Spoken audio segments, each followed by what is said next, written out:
అందరికీ నమస్తే అండి. ఇప్పుడు మన వీడియో ఏమంటే, నేను అప్పుడప్పుడు ఊరికి వెళ్ళానో, ఫంక్షన్కి వెళ్ళానో, లేకపోతే గుడికి వెళ్ళానో వీడియో మీ ముందుకు తీసుకొస్తాను కదా.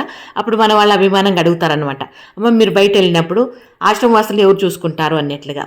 ఏమి ఇబ్బంది లేదండి, ఏ లోటు లేకుండా చూసుకునే వాళ్ళు ఉన్నారు మనకి. జయ, విమల, నాగరత్నమ్మ, సుబ్రహ్మణ్యం వీళ్ళంతా ఉన్నారు కాబట్టి హ్యాపీగా చూసుకుంటారు, ఇబ్బంది అయితే ఏముండదు.